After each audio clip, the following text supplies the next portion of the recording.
a todos. Quiero comenzar agradeciendo al maestro Carlos Reta, al comité editorial de la revista de Administración Pública, a su presidente o director, Luis Miguel Martínez Ansúrez, porque este proyecto que se presentó hace un poco más de un año, bueno, pues fue aprobado y me parece que eso es una decisión loable para el INAP, porque previo a esta revista también hace unas cuantas semanas también salió una colección que precisamente ha editado el INAP, que tiene que ver con la prevención de la corrupción con el combate a la corrupción y la prevención de esta. Bien, dicho esto, me gustaría comenzar con un par de citas que precisamente vienen en esta revista. Como ya se señaló, el tema de la ética pública no es algo nuevo, si bien es cierto que es un tema que se ha venido desarrollando en las últimas décadas, y sí vale la pena señalar lo que en otros países están más desarrollado todo esto, y creo que todavía nos falta mucho en nuestro país. Pese a ello, bueno, pues es un campo de saber que viene desde las antiguas civilizaciones, ya incluso desde antes de Cristo, incluso bueno, desde hace 16 siglos antes de Cristo, en las culturas en la India o en China, por ejemplo, ya se hablaba precisamente del perfil profesional de los servidores públicos. Y bueno, nosotros que pertenecemos más a la cultura occidental, bueno, en la Grecia clásica, Aristóteles, que precisamente realiza sus tratados de ética, él dice que estos tratados de ética son precisamente la introducción a la política, que para llegar a la política hay que pasar por la ética, porque la ética sería ese filtro que impediría que no cualquier individuo que tenga valores, que tenga integridad, pues llegue a los cargos públicos. ¿Y por qué hacía Aristóteles esta reflexión? Decía, porque la gente que llega a los cargos públicos, la gente que está en política, dice, la política para Aristóteles era la ciencia reina. Y esta ciencia reina tiene algo importante que no tienen las otras disciplinas del saber. Esta ciencia reina tiene el poder. Y decía Aristóteles, darle poder a una persona sin valores es muy peligroso. Decía, porque una persona sin valores, bueno, pues con el poder se marea y empieza a hacer barbaridades. Incluso Aristóteles utiliza un concepto que es el de las bestialidades. Dice, se vuelven locos con el poder y hacen bestialidades. Y al hacer bestialidades con el poder, pues arruinan al Estado. Entonces, ya desde entonces, Aristóteles lanza una frase muy bonita, que con esa se abre uno de los artículos, y es la siguiente. Dice, sería ventajoso que los gobernantes se escogieran en cada caso teniendo en cuenta su vida y su conducta.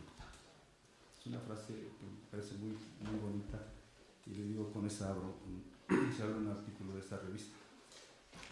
Bien, yo tampoco voy a meterme en cada uno de los 13 artículos que están en esta revista. De hecho, el exhorto es a que ustedes tengan la revista, que lo lean, que analicen, que debatan, que reflexionen, que nos ayuden en el boca a boca, para así ir generando una cultura ética entre nuestros servidores públicos. Bien, yo más bien les voy a hablar de cómo se formó esta revista y cuál es el contexto, ¿no? Miren, en el 2016, hace 2 años, estuvo por aquí el secretario general del CLAD, bueno, exsecretario, ahora ya dejó el cargo, que es Gregorio Montero, que es de República Dominicana. Y en un encuentro que tuvimos, bueno, pues hablamos sobre la importancia de la ética en la administración pública. De hecho, Gregorio Montero es profesor de ética en su país. Y bueno, una de las reflexiones fue precisamente intentar dar elementos, dar sugerencias, no solo para México, sino para América Latina, porque pues ahí más o menos vamos en la región, ¿no? Estamos a niveles de países centroamericanos en corrupción, ¿no? Lo cual es grave. Bien, entonces esas reflexiones al año siguiente, en el Congreso del CLAD en Santiago de Chile, junto con un colega que no está aquí, pero bueno, es un tipo comprometido con la academia, con la administración pública y sobre todo con el INAP, que es Francisco Mollado, en una charla precisamente en una terraza de Santiago estuvimos hablando sobre la posibilidad de materializar este proyecto en un número de la revista de ética. Y bueno, eso fue hace un año. Ahora, pues yo la verdad es que me congratulo de que un año después, bueno, pues ya tenemos el material impreso, físico, porque desde entonces, bueno, pues nos dimos a la tarea de invitar a colaboradores, especialistas, gente que sea seria, responsable, que se meta al conocimiento de esta temática, para que nos envíe sus colaboraciones y pudiéramos armar este trabajo. Bien, entonces más o menos fue el nacimiento de este proyecto. Dicho esto, voy a hablar un poquito del contexto, ¿no? Bien, durante las últimas décadas, los gobiernos y administraciones públicas de todo el mundo han sido afectados por la globalización de la corrupción. El fenómeno de la corrupción se ha expandido por el planeta, afectando no solo a la estructura de los estados, sino al bien interno, o el alma, como le llamaba Aristóteles, de los servidores públicos, generando a su vez la quiebra del espíritu de servicio. Si bien el problema de la corrupción se encuentra prácticamente en todo el planeta, hay países con mayor y menor corrupción. Y aquí entonces la pregunta básica es, ¿y en qué radica la diferencia? Bueno, una primera respuesta señala que los países con menor corrupción cuentan con sistemas de prevención apoyados en instrumentos éticos de aplicación práctica. En otras palabras, se aplica la ética al ámbito público. En estos países la ética ha demostrado ser un poderoso instrumento del control de la corrupción. No obstante, este campo de conocimiento, pese a haber sido centro de discusiones de grandes pensadores desde las antiguas civilizaciones, y por cierto me gustaría hacer un paréntesis y celebrar o hacer una observación a la portada de esta revista, que precisamente tiene ahí a un sabio griego, y precisamente si vemos aquí la imagen, bueno, pues ahí está Sócrates bebiendo la cicuta. Pero bueno, estas imágenes me parece que son emblemáticas porque son un referente importante, porque nos traslada precisamente al origen de las discusiones sobre la conducta del servidor público.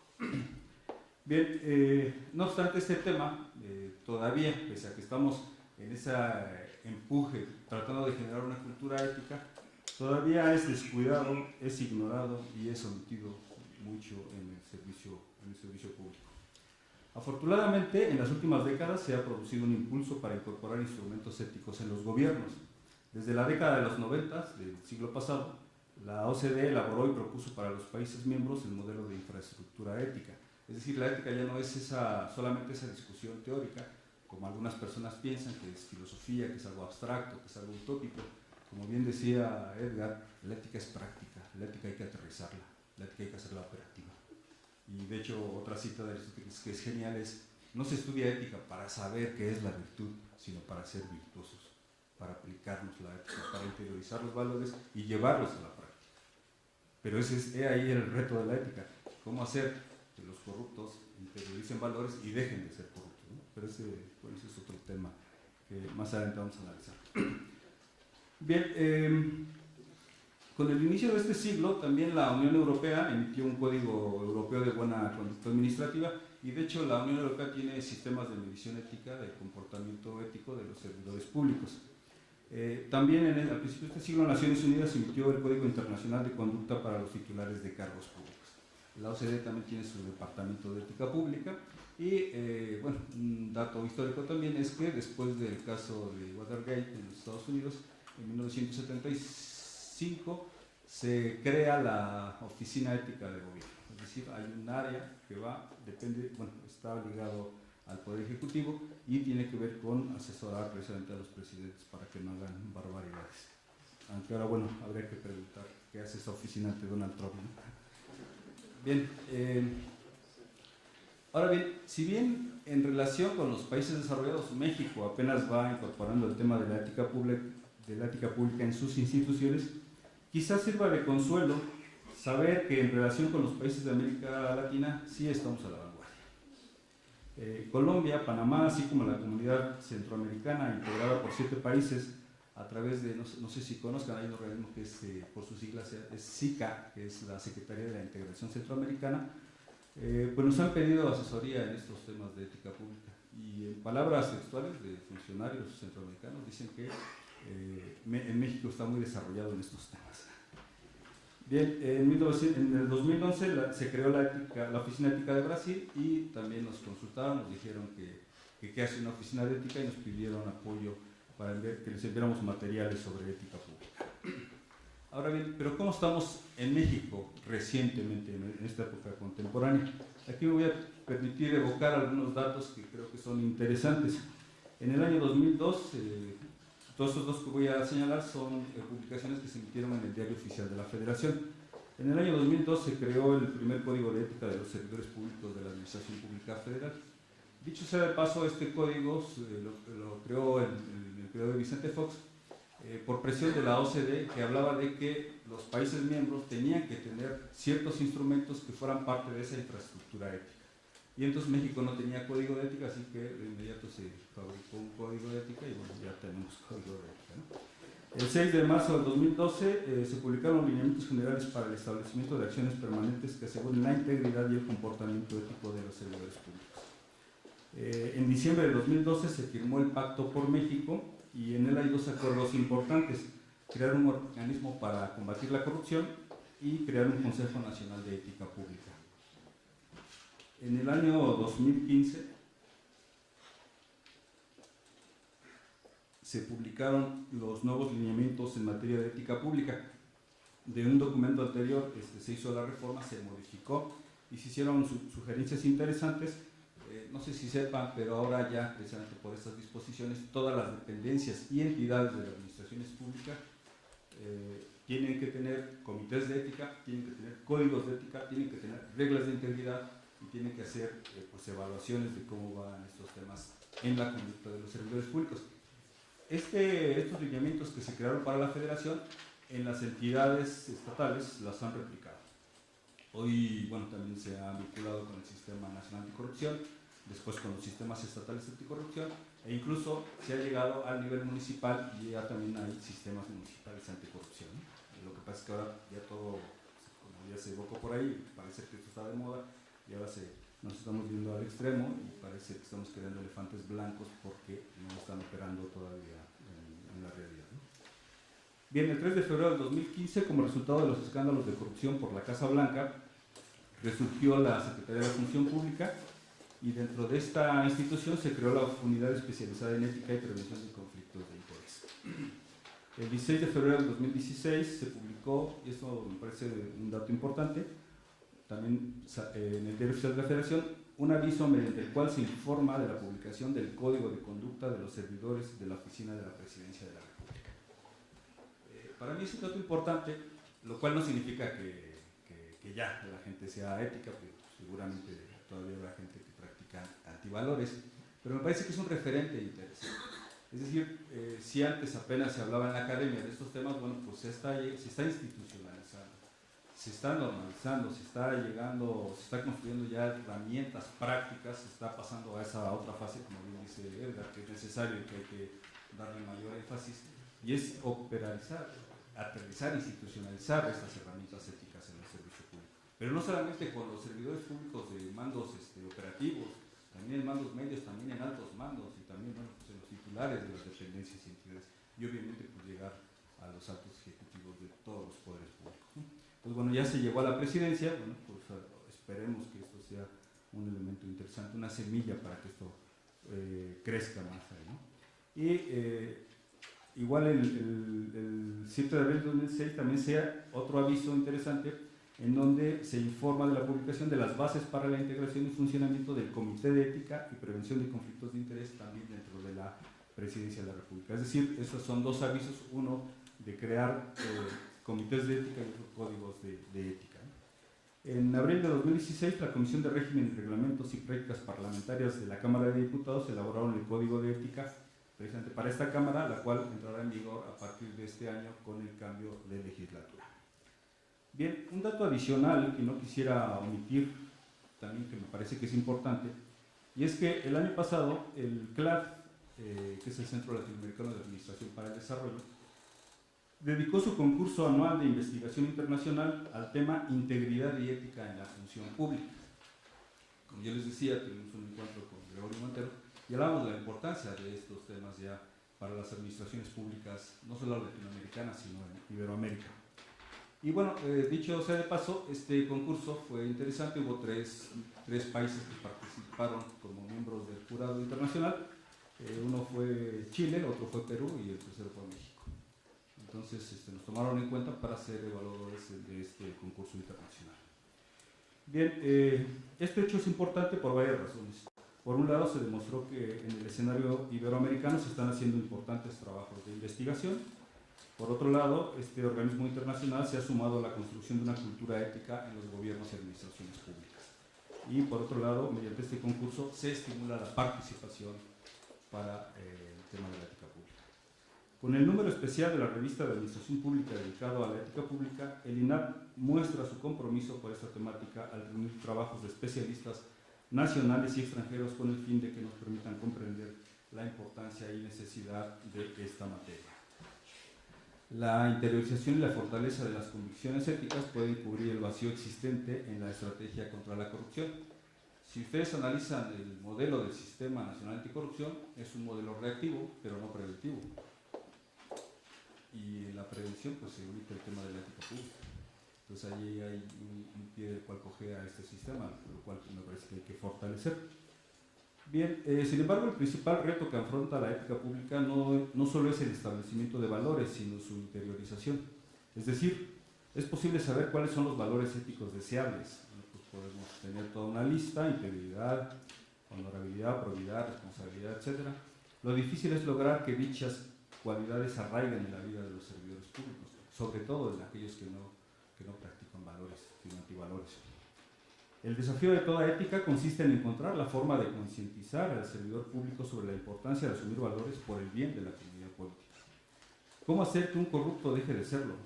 ¿Cómo lograr que un necio, un iracundo, un rencoroso, un vengativo sea tolerante y sea benevolente? No basta con que un individuo posea conciencia sobre la importancia de la ética si finalmente actúa de forma contraria a lo que ésta le dicta. Ovidio, el poeta latino, sintetizó esta situación al escribir: veo el mal y lo desapruebo, pero hago el mal. No me gusta hacer el mal, decía Ovidio. Los valores éticos construyen, reconstruyen, fortalecen, motivan, crean identidad, espíritu de servicio, lo que conduce a una conducta madura, libre, orientada a la realización del bien mediante el cumplimiento del deber. A mayor cultura ética, mayor cambio de actitud en los servidores públicos. En contraposición a mayor omisión, descuido, ignorancia o rechazo de la ética en quienes participan de los asuntos públicos, mayores serán las posibilidades de sumarse a las prácticas corruptas. Bien, quisiera hacer una mención a los autores que participan en esta obra. Uno de ellos es el exsecretario general del CLAC, que es Gregorio Montero, quien manda un artículo interesante con una visión presente vinculada a los objetivos del milenio que señalan Naciones Unidas.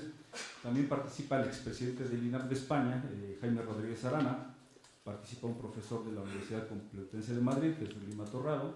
Participa un colega de la Universidad de Alicante, Bernabé Aldeguer. Participa un colega español que trabaja o que vive en Argentina en la Universidad Siglo XXI, que se llama Jaime Rodríguez Alba. Por su parte, de México está un colega del Instituto de Investigaciones Filológicas de la UNAM, que es Víctor Hugo Méndez Aguirre. Está un colega de la Facultad de Derecho de la UNAM, y de la UEM, que es el colega Edgar Ramón Aguilera. Está otro colega que se llama Edgar Espinal, él es de la Universidad de Guanajuato. Está una profesora que se llama Marta Gómez Collado, que es de la Universidad Autónoma del Estado de México. Y bueno, no podían faltar investigadores de esta casa. Está el doctor Luis Miguel Martínez Ansúrez, está Ricardo Campos, y también está un funcionario de la Secretaría de la Función Pública, que es Eber Retazos.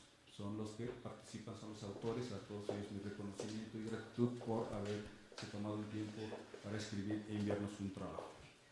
Bien, también no quisiera pasar por alto que adicionalmente a estos artículos en la revista vienen dos reseñas. Una es de un libro que se llama Ética Pública y Prevención de la Corrupción, donde precisamente se hace énfasis o se ponen especial atención en modelos e instrumentos prácticos para combatir la corrupción mediante la ética pública. Y por otro lado, se hace la reseña de las obras que ha editado el Instituto Nacional de Administración Pública, de esta colección que les decía, que es para prevenir y combatir la corrupción en los gobiernos y administraciones públicas. Bien, ya para ir cerrando, finalmente quiero reconocer el compromiso del INAP a través de su presidente, el maestro Carlos Reta, por incorporar el tema de la ética pública a la discusión sobre temas importantes en la gestión pública, así como por el apoyo para la realización de este número especial, cuyo propósito es el contribuir a una generación de nuevos servidores públicos caracterizados por poseer una cultura en valores que prevenga la realización o participación de prácticas corruptas, lo cual redundará en una mejor conducta que a su vez dé mayores resultados en bienes y servicios para la ciudadanía. De ser así, la confianza y buena relación entre ciudadanos y gobernantes podrá florecer. Esta situación la sintetiza muy bien Cicerón, y con esto termino. Es una cita muy bella, a mí me gusta y espero que a ustedes también, y se las comparto. Y en sus propias palabras dijo Cicerón lo siguiente: la grande y verdadera gloria supone estas tres condiciones. La grande y verdadera gloria de un servidor público supone estas tres condiciones: que nos ame la multitud, que tenga confianza entre nosotros y que con cierta admiración nos considere dignos de honor. Por mi parte, muchas gracias por su atención.